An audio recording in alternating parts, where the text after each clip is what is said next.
우리는 5월의 가정의 달이에요. 우리는 특별히 하늘 가는 가족이기 때문에 더 의미가 있는 달입니다. 부모님들 부디 이 꽃 받으세요. 그리고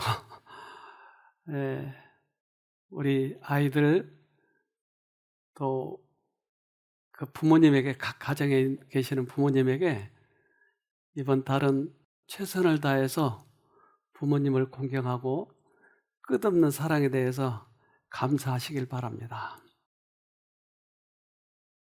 제가 지지난주에 설교를 드렸을 때 별관에 대해서 호소를 했어요. 그리고 우리에게는 너무나 큰 거액이기 때문에 어떻게 이것이 이루어질까, 사실은 그 결심한 날 잠을 제가 잘 못 이뤘어요. 이게 될 것인지 말 것인지.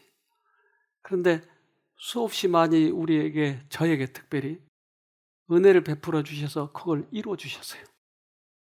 제가 백석교회 지을 때도 그랬고, 그땐 아무것도 없었고 다 초신자들 뿐이고, 새로남 교회를 2번, 3번 이사 가면서 그때마다 그것을 이루어 주셨어요.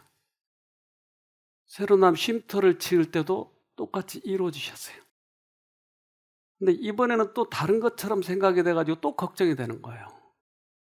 문제는 주님께서 원하신가 아닌가만 이거 확정하면 되는데 내가 또 걱정하는 거예요. 그래서 이거에 대해서 정말 다시 기도를 드렸을 때 기가 막히게 이 헌금을 해주시는 거예요. 그 용기가 나는 거예요. 엊그저께는 전화가 왔어요. 저 인터넷으로 계속 이걸 설교를 듣고 있는데요. 그거 저도 조금 할게요.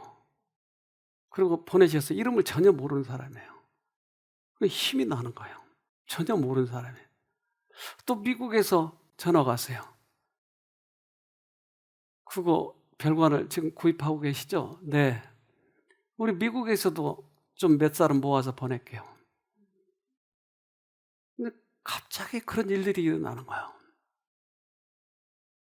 그래서 요즘에는 그 쉼터 통장 그것과 연계해서 제가 문자를 연결해 놨거든요.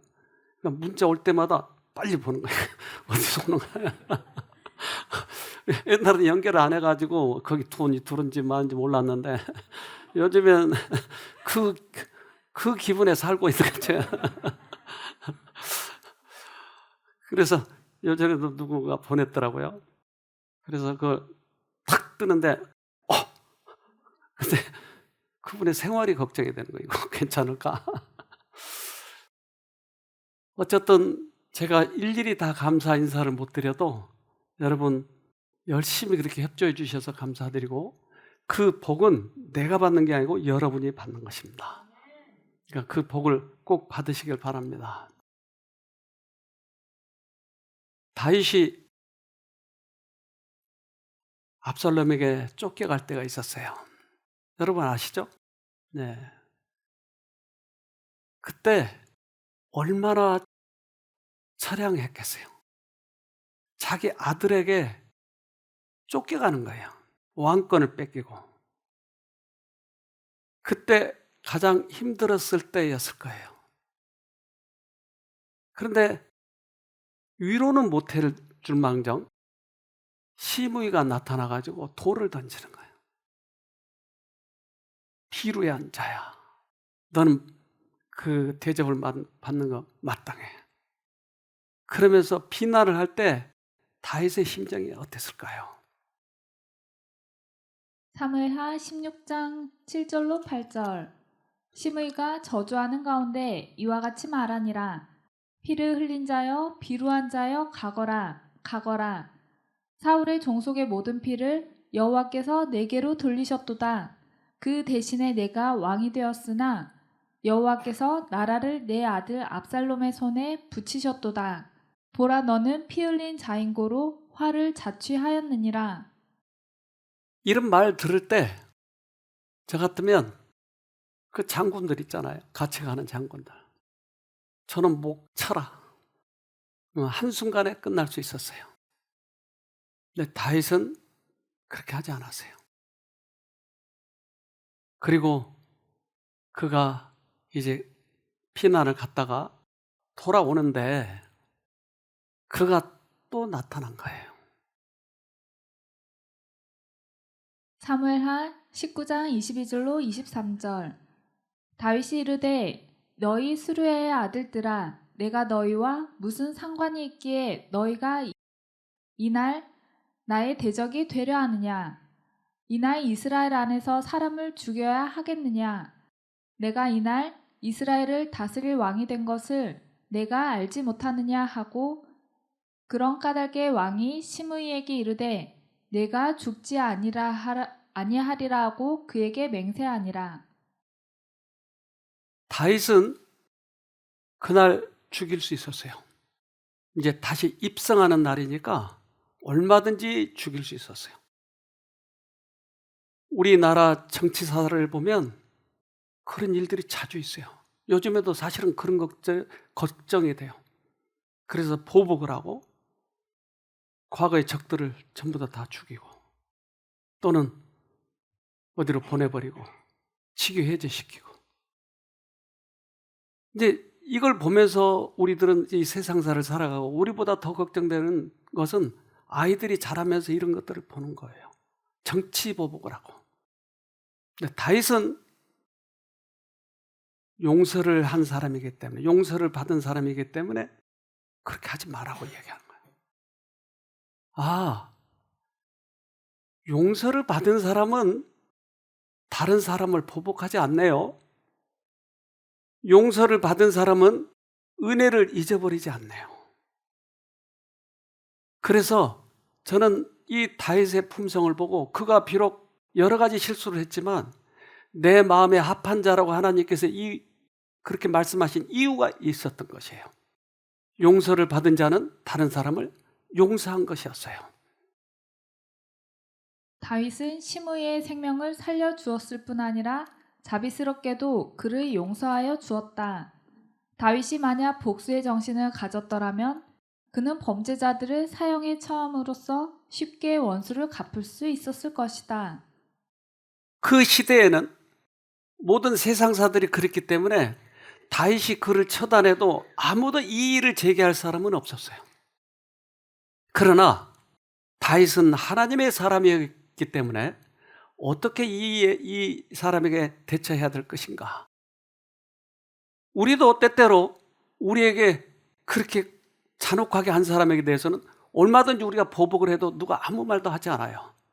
그러나 하나님과 우리 사이에 있어서는 어떻게 해야 될 것인지를 우리는 생각해 봐야 됩니다. 다윗은 그가 왕권을 다시 차지했어요. 그러나 그는 인생이 달라지기 시작했어요. 그의 성품이 달라졌기 때문에 그런 것이죠. 이제는 엄격하고 냉정한 공의가 아니요 자비를 베풀 때였다. 그동안 다윗에게 등을 돌렸던 모든 사람들에게 형벌을 할당하기보다 화해가 필요한 때였다. 다윗의 관대함과 위대함이 이때 드러났다. 다윗은 친절과 자비로운 온 백성들의 마음이 그에게로 향하게 하고자 하였다. 그는 그와 화평하고자 하는 자는 모두 용서될 것이라고 말하였다. 지금은 화평할 때라. 우리가 지금은 화평할 때입니다. 우리는 하늘을 준비해야 되기 때문에 그렇죠. 우리에게 적의를 가지고 우리에게 손해를 입히지 않고 우리와 화해하게 하기를 원하는 모든 사람은 사실 우리가 손을 벌려서 받아줘야 돼요. 그런데 다윗도 그랬을 뿐만 아니라 하나님의 사람들은 모두 다 그렇게 하더라고요. 저는 만델라를 퍽 존경합니다. 그는 하나님을 믿었어요. 그래서 그가 이제 장례식 때 거의 100개국의 그 수상들, 대통령이 왔어요. 그에게 조문을 표했어요. 그 남아프리카 경제적으로는 소국이에요. 근데 그 소국에 더구나 흑인이 거의 90% 정도 차지하는 소국이에요. 그 나라에 왜 그렇게 많은 사람들이 와서 조문을 표할까? 경제적으로 이익이 있을까? 그렇지 않았어요. 그 나라는 훌륭한 이 대통령이 있었기 때문에 그런 것이죠. 용서와 화해의 정치인 넬슨 만델라, 영원히 잠들다. 남아공 인종차별주의 반대운동의 상징, 향년 95세 일기로 타계. 그래서 만델라 그의 인격, 그것 때문에 그 많은 사람들이 와서 존경을 표한 것이죠. 그런 큰 운동장에서 장례식을 치렀는데 그날 비가 왔어요. 많은 사람들이 조문을 표하러 온 것이었어요. 그는 27년간 감옥 속에 있었어요. 그가 그 정신을 어디서 배웠을까요? 자기를 강제 노동시키고 창피를 주고, 이 만델라는 족장의 아들이기 때문에 반바지를 입으면 안 되는 것이. 그런데 반바지 입도록 수치스럽게 강제 노동시키고 그랬어요. 그를 굴복시키기 위해서. 그래서 그 형무소 소장에게 보복을 할 줄 알았어요. 그런데 만델라는 자기에게 적의를 품은 모든 사람들을 자기 밑에 수하에 두고 자기 부하로 삼고 그들을 용서했어요. 자기의 정치적 그런 동료들이 얼마나 악의를 품고 만약에 정권만 차지하면 그들을 다 죽이겠다고 했어요. 근데 만델라는 모두 다 용서하는 거야. 모두 다. 고백만 하면. 그러니까 자기 친구들이 얼마나 불만을 품은지 몰라요. 그러면 최소한 죽이지 않더라도 몽둥이로 몇 대씩은 때려야 되지 않느냐. 아니야. 고백만 하면 무조건 용서. 대단히 훌륭한 정신을 가졌죠. 어디서 배웠어요? 예수님에게 배웠어요. 만델라는 용서와 화해의 정치인이기도 하다. 1995년 만델라는 노벨 평화상 수상자인 데스몬드 투투 남아공 성공회 대주교를 위원장으로 하는 진실과 화해위원회를 설치했다. 위원회는 아파르테이트 기간에 자행된 인권 침해 실태를 조사했다. 가해자와 피해자가 함께하는 청문회가 열렸고 피해 보상과 가해자 처벌이 이루어졌다. 네. 용서와 화해 위원회를 설치했대요. 누구든지 잘못했다고 고백만 하면 다 용서하는 거야. 누구든지 아무리 죄가 많이 졌다 할지라도 고백하면 용서하는 정신은 어디서 오죠? 십자가에서 오는 것이에요. 만델라는 실제로 이것을 실천했던 것입니다. 나는 감옥에서 하느님께 늘 감사했습니다. 하늘을 보고 감사했고, 땅을 보고 감사했고, 물을 마시며 감사했고, 음식을 먹으며 감사했고, 강제 노동을 할 때도 감사했습니다. 늘 그렇게 감사했기 때문에 건강을 지킬 수 있었습니다. 아, 그가 75세에 감옥에서 나왔는데 70세에 나왔군요. 그래서 그가 다 이제 노인이기 때문에 형편 없을 줄 알았는데 젊은이처럼 그렇게 걸어 나온 거예요. 어떻게 그렇게 건강을 유지했느냐? 바로 이것 때문이었어요. 감사한 정신. 강제 노동할 때도 감사. 잊어버리지 않는 것이었어요. 그래서 그가 취임식 할 때 이런 얘기를 했어요. Never, never, and never again shall it be that this beautiful land will again experience the oppression of one by another and suffer the indignity. 절대 보복해서는 안 된다고 하는 거예요. 이 땅에 사람이 사람을 짓밟고 그런 일은 없을 거라고 하는 것이에요. 얼마나 훌륭한 정신이에요. 그가 이러한 글을 남겼어요. 나 스스로가 변화를 거부하면서 어떻게 국민들이 변하길 바라겠습니까? 치졸한 복수보다는 연민과 자제력, 그리고 관대함이 상대를 놀라게 하는 방법입니다. 우리 놀라게 하는 방법을 배울까요? 치졸하게 복수하지 말고, 난 우리 나라에도 이 정신이, 이 정치사에 이게 남기를 바라는 것이에요. 그래서 그가 그렇게 복수하고자 할 때는 왼편의 얼굴이었고, 그가 용서한 다음의 얼굴은 오른편이었어요. 용서를 하는 것이 용서. 우리는 은혜를 잊어버리지 않는 것이에요. 하나님의 은혜를 입었다면 그 은혜를 하나님에게도 갚아야 될 뿐만 아니라 우리의 형제들에게도 갚아야 되는 것이에요. 그래서 바울은 내가 빚진 자라고 얘기한 거예요. 은혜를 받았기 때문에. 이제 다윗은 왕권을 다시 되찾은 다음에 내가 어떻게 이렇게 편안하게 왕이 되었지? 나에게 누가 이렇게 은혜를 입혔지? 그가 생각해 보니까 목숨보다 더 사랑했던 형제가 있었어요. 누구였죠? 네? 요나단이었어요. 요나단은 목숨보다 다윗을 더 사랑한다고 표현했어요. 그들의 역사적으로 보니까 나이 차이가 꽤 돼요. 20살인가 그렇게 차이가 나죠? 그런데 둘이 친구였어요. 나하고 호진이하고 정도 되나? 우리 친구 같기도 하고. 근데 요나단의 아들이 혹시 있는가, 살았는가 찾았어요. 그런데 급히 도망가면서 그 요나단의 아들을 데리고 뛰다가 놓쳐서 떨어졌어요. 그래서 다리 불구가 됐던 것이에요. 그가 찾아왔어요. 그런데 이 무비보셋은 사실은 그 주위에 나쁜 사람들이 자꾸 다윗에 대해서 나쁜 얘기를 했기 때문에 다윗을 미워하고 저주하고 있었어요.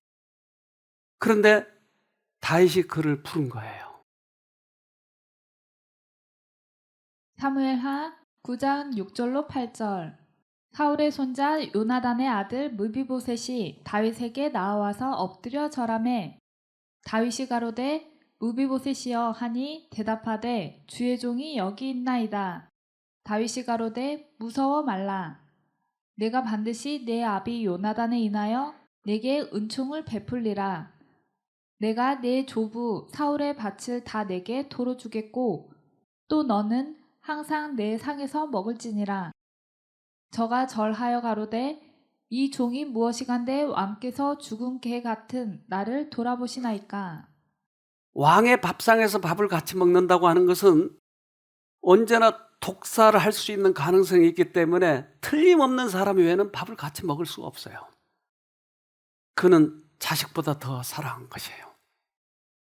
절뚝벌이한테 무엇을 바라겠어요? 그러나 요나단의 그 사랑을 잊어버릴 수가 없어요. 이 은혜를 갖고 싶은 것이에요. 그래서 무비보셋을 불렀어요.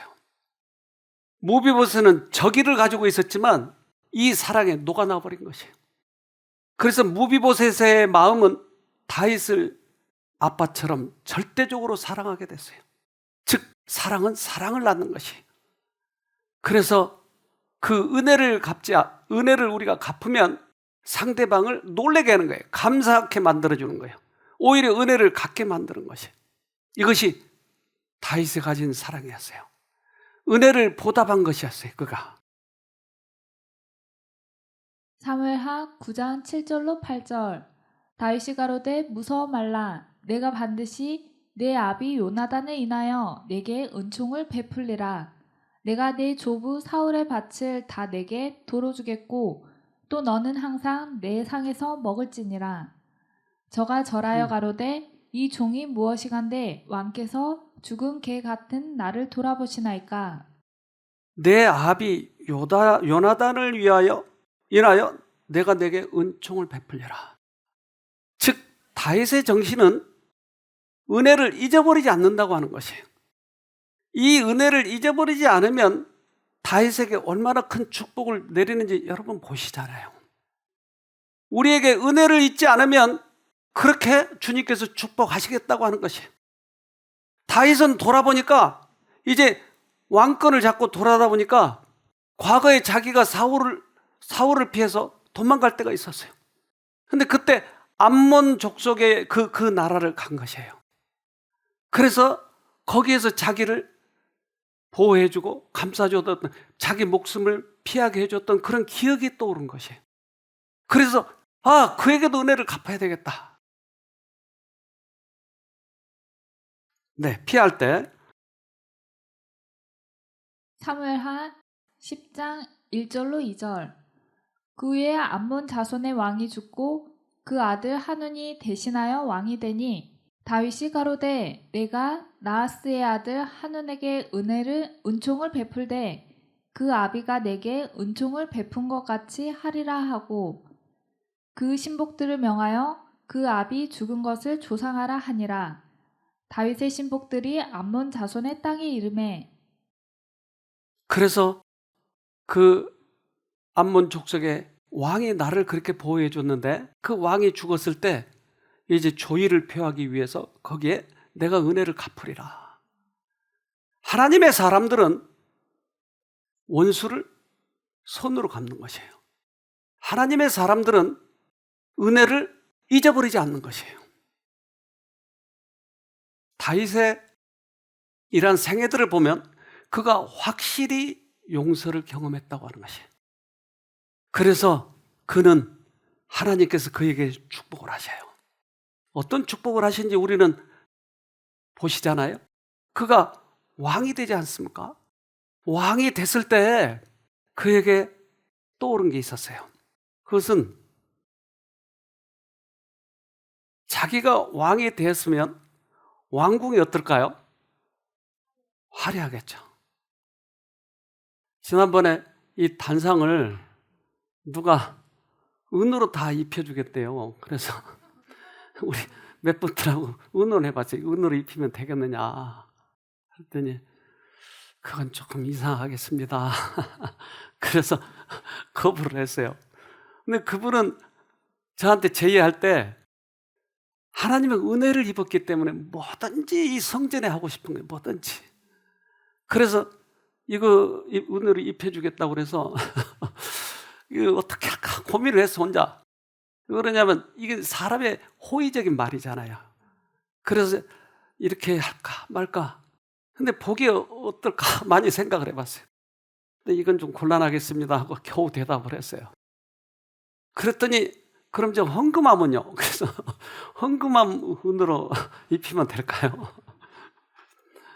그래서 이것도 사실은 고민이 돼요.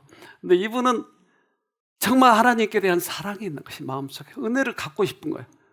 뭘 받아서가 아니고 이분은 하나님께서 그 주신 은혜를 잊어버리지 않는 거예요. 은혜를 은혜로 갚는다고 하는 것은 이건 하나님의 정신이에요. 그래서 다윗이 가만히 내가 생각해 보니까 이 왕국이 너무나 화려하고 좋아. 그런데 나에게 은혜를 입혀주신 그 하나님은 어디가 있죠?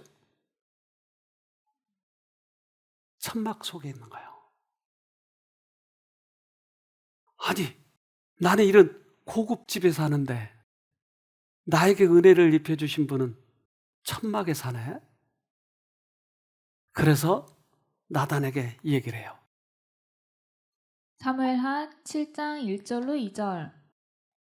여호와께서 사방의 모든 대적을 파하사 왕으로 궁에 평안히 거하게 하신 때에 왕이 선지자 나단에게 이르되 볼지어다 나는 백향목 궁에 거하거늘 하나님의 궤는 휘장 가운데 있도다.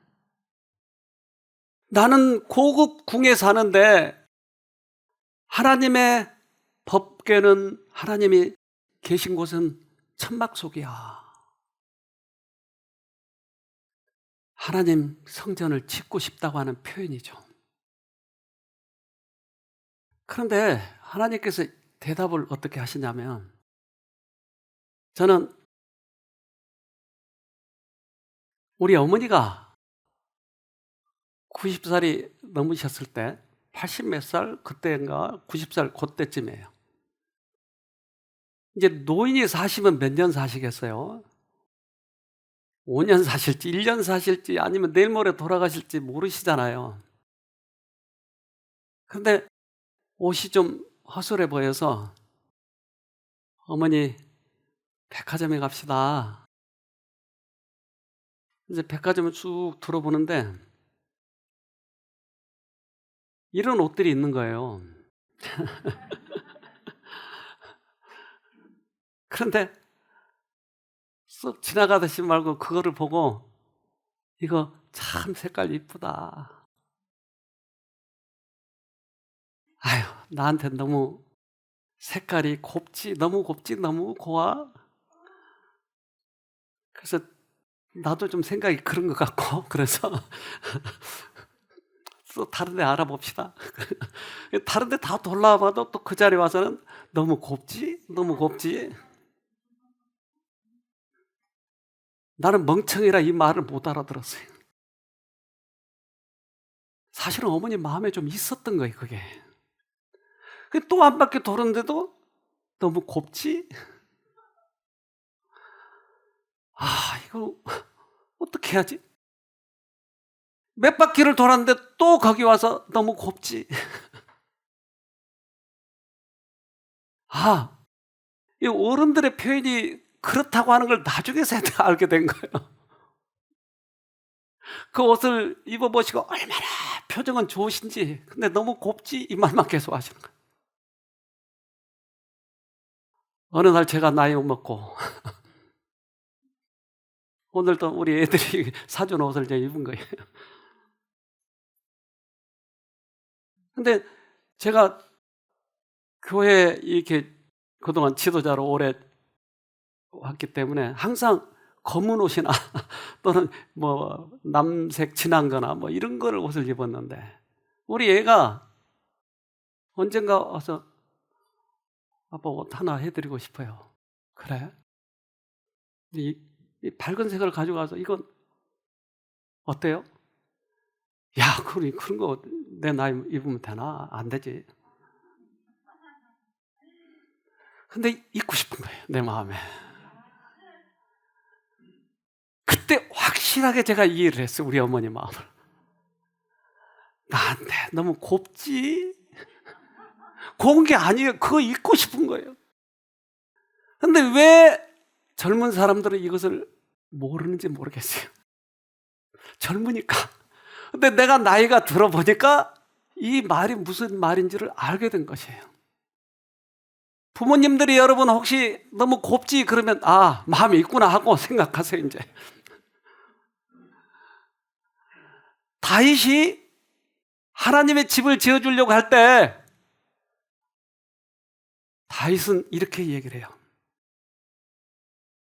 하나님이 사무엘하 7장 5절 가서 내 종 다윗에게 말하기를 여호와의 말씀이 내가 나를 위하여 나의 거할 집을 건축하겠느냐. 좋다는 말이에요? 싫다는 말이에요? 야, 네가 무슨 내 집을 지어? 하나님이 좋다는 말이에요? 싫다는 말이에요? 여러분들이 어른이 돼봐야 알아요. 너무 깊은 거야, 하나님이.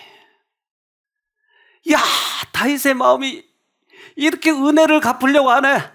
하나님은 뛸 듯이 기뻤을 거야, 아마. 네가 내 집을 진다고 하는 거야, 지금? 은혜를 갚으시면 이렇게 좋아하셔요. 하나님께서는 당신께 은혜를 갚으시려고 하면 이렇게 기뻐하셔요. 그렇다면 무엇을 축복하시지 않겠어요? 사무엘하 7장 18절 다윗 왕이 여호와 앞에 들어가 앉아서 가로되 주 여호와여 나는 누구오며 내 집은 무엇이간데 나로 이에 이르게 하셨나이까. 형편없는 나를 주님께서 이렇게 높이셔서 왕을 만들어주시고 전쟁 때마다 이기게 해주시고 이렇게 되게 만들어주신 건 주님이 아닙니까? 그러니 주님께 이것을 돌려드리고 싶은 거예요.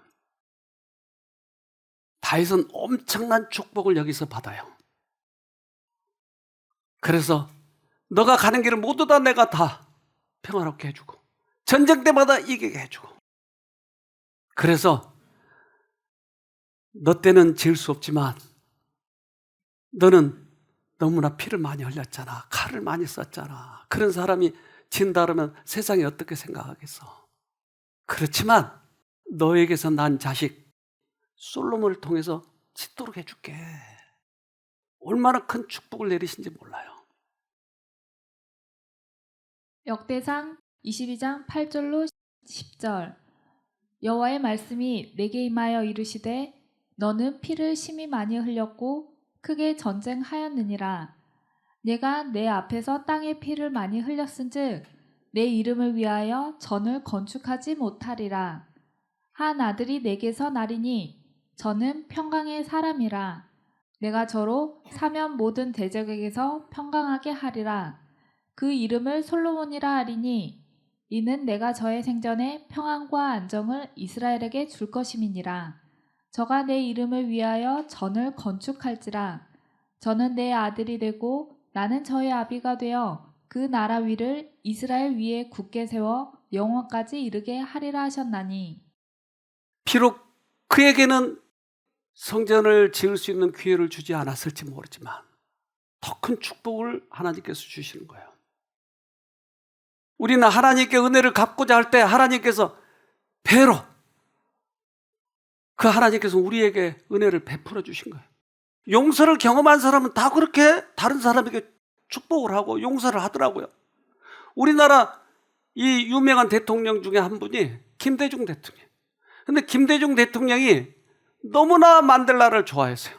그래서 만델라 자서전을 본인이 우리말로 번역을 했어요. 그래서 내가 그 책을 봤어요. 물론 김대중 대통령의 정치력에 대해서는 우리가 다 알 수는 없어요. 그러나 그의 정신은 계속 평화를 하려고 했던 거죠. 북한하고도 평화를 하려고 하고. 그 김대중 대통령이 만델라의 심정을 많이 이해했던 것이 똑같이 감옥에 들어가 있었잖아요.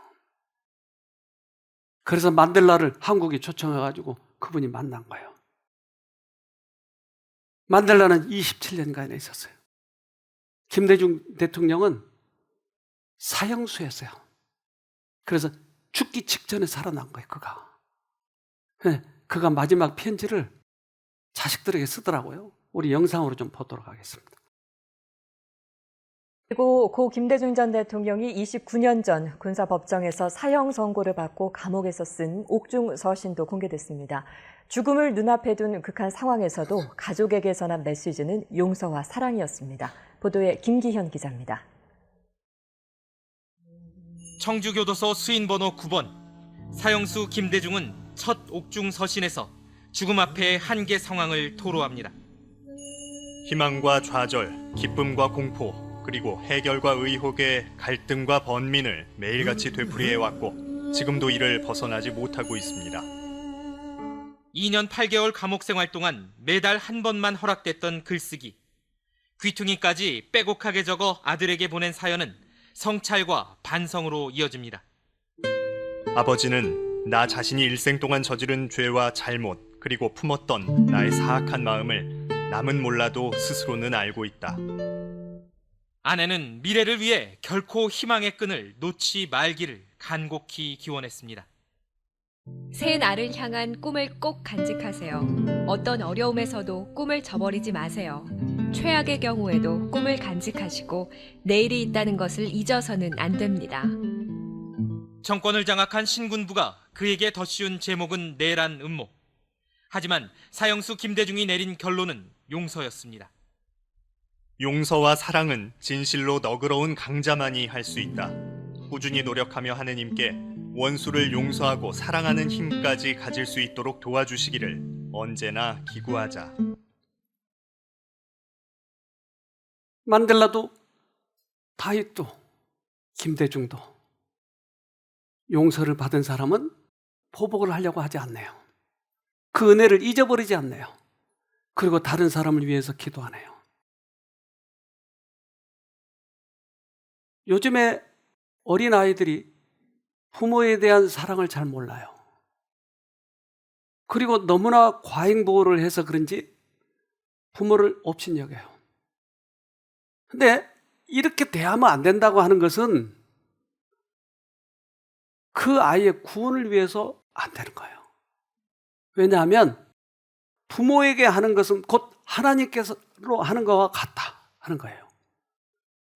그러니까 부모를 공경하고 부모의 은혜를 갚는 것, 이것은 하나님께 하는 것이에요.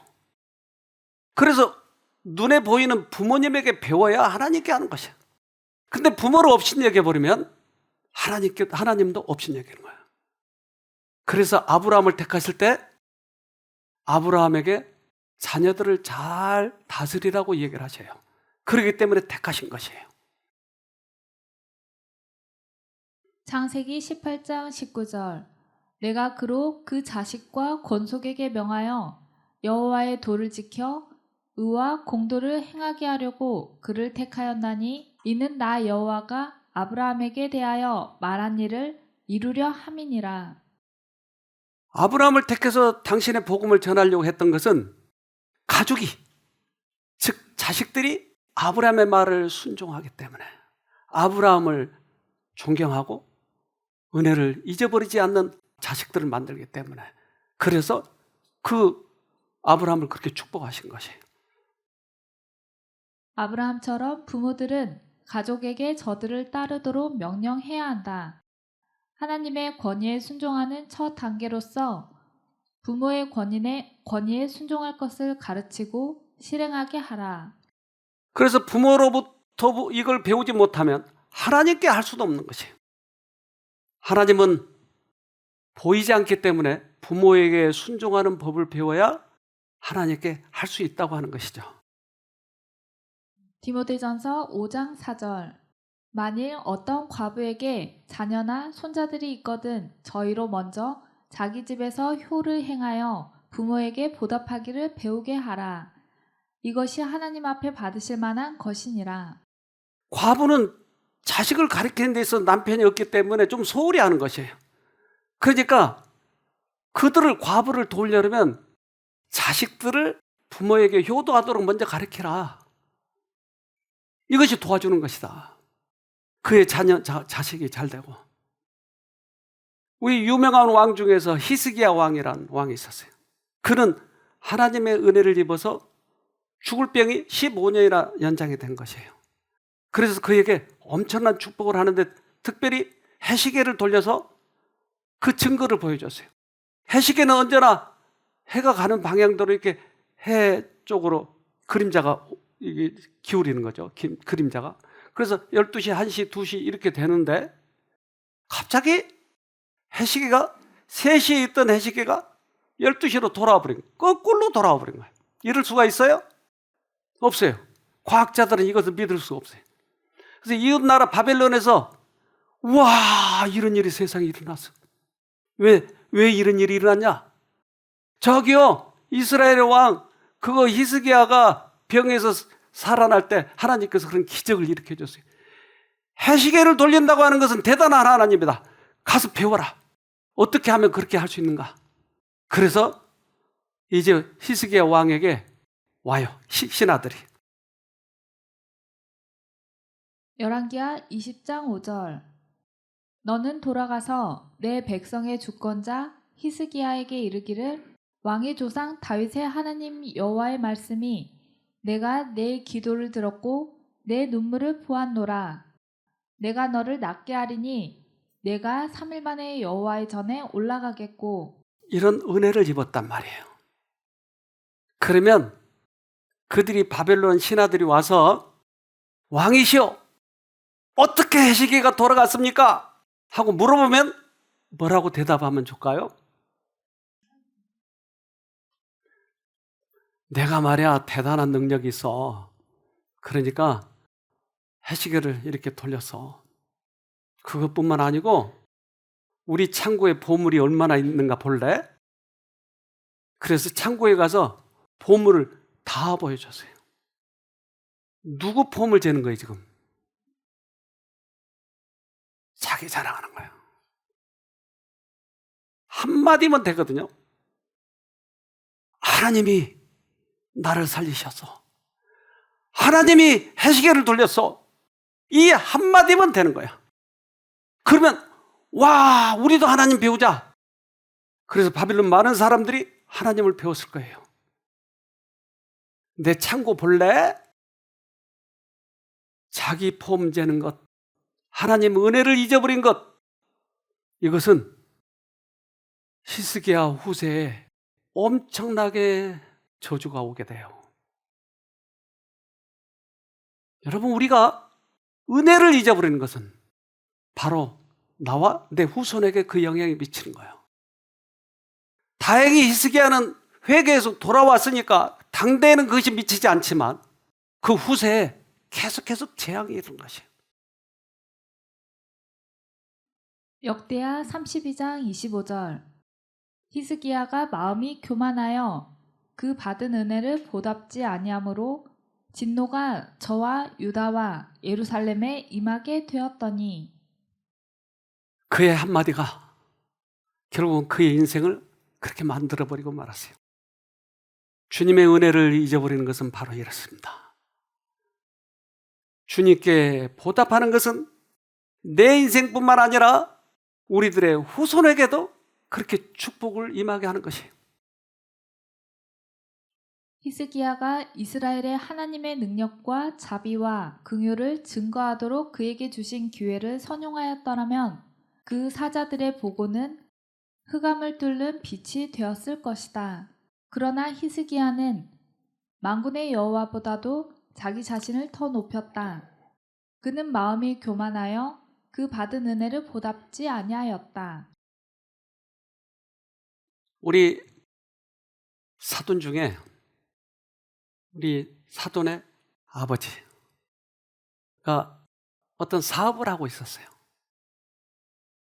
근데 그 사업에 직원들이 필요하는데 어느 날 노숙자가 너무 불쌍해서 우리 집에 와서 일 좀 그럼 해봐라. 너무 고마워하는 거예요. 노숙자를 불러서 하니까. 그래서 그 노숙자에게 월급을 준 거예요. 그 대신 내가 10%를 더 줄 테니까 이걸 11금을 내라. 교회 다니면서. 그래서 이제 그 안에 교회가 있으니까 그 교회 가서 11금을 매달마다 이렇게 내지 않겠어요?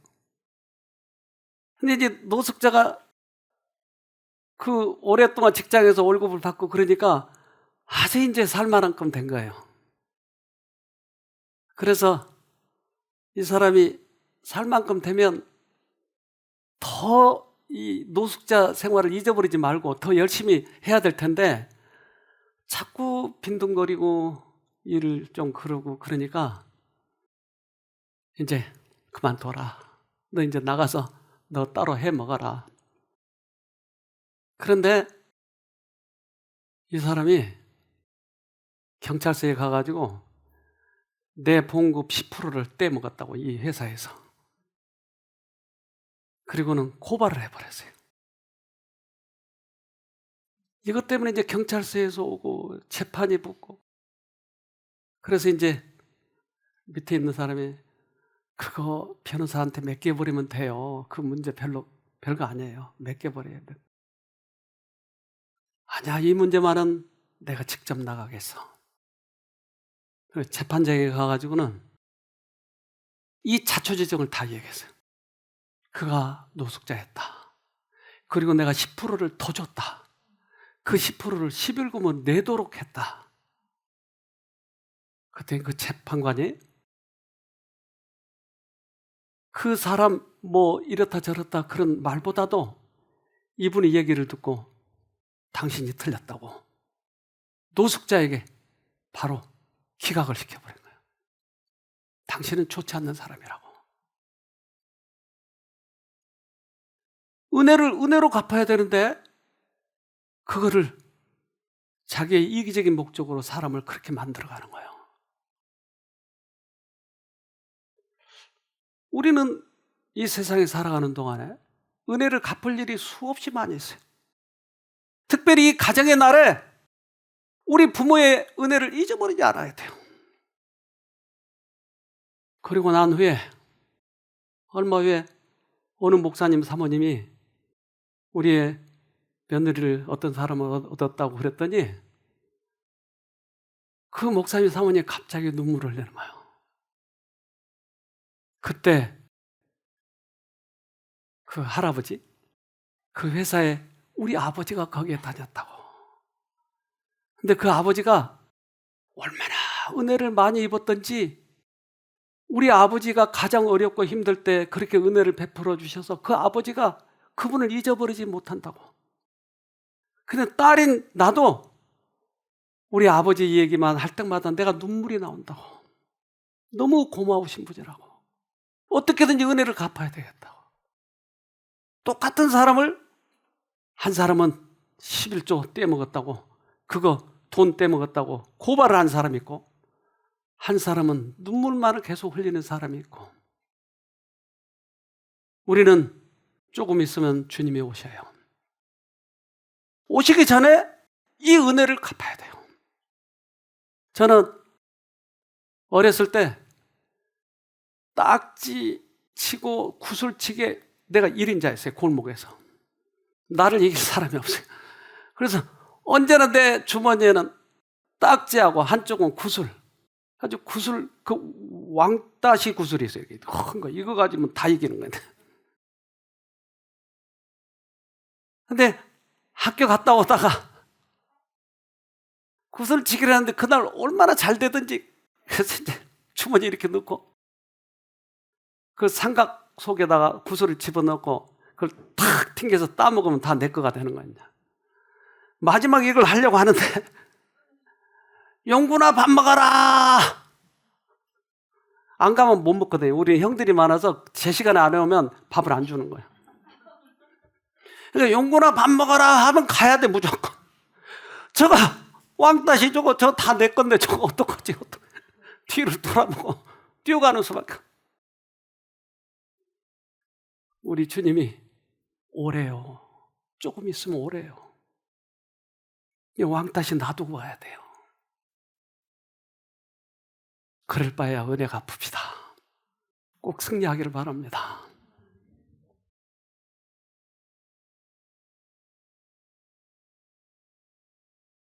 하늘에 계신 고마우신 아버지, 과거에 우리들의 생애를 뒤돌아보니 굽이 우리를 보호해 주셨고 우리의 자손들도 보호해 주셨던 것 참으로 감사를 드립니다. 그래서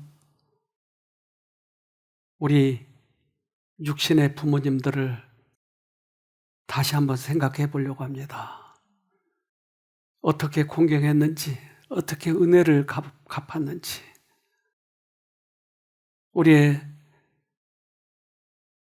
하나님, 우리 부모를 만드신 그 하나님, 그분께도 우리가 어떻게 보호를 받았고 은혜를 입었는데도 그동안 은혜를 갚았는지를 뒤돌아보게 도와주시옵소서. 이제 이 가정의 날을 맞이해서 우리 모두가 다 하늘 가야 할 하늘 가족입니다. 우리 믿음의 선배들이 모두 다 용서하고 화해하고 주님께 은혜를 갚았듯이 우리도 그런 사람이 되도록 도와주시옵소서. 그것만이 하늘 가는 길이고 용서받은 사람들의 행동이고 또 주님께서 만드신 인간들을 서로 사랑하게 만들어주시는 것이 바로 그 원수를 용서를 경험한 사람들의 행동들 아니었겠습니까? 꼭 우리도 그렇게 하도록 해주셔서 귀한 하늘을 놓치지 않도록 도와주시옵소서. 지금도 우리가 서로 한 가족으로 살고 있습니다. 한 교회 안에 서로 사랑하면서 살고 있습니다. 그러나 주님의 사랑을 더욱더 우리 마음에 간직할 때 더 크게 사랑하고 더 크게 용서하고 화해하고 그렇게 될 것을 저희가 믿사오니 꼭 우리에게도 그러한 은혜스러운 행동들이 나타나도록 은혜를 베풀어 주시옵소서. 이제 우리가 또 성전을 더 넓히기 위해서 이 일을 하고 있습니다.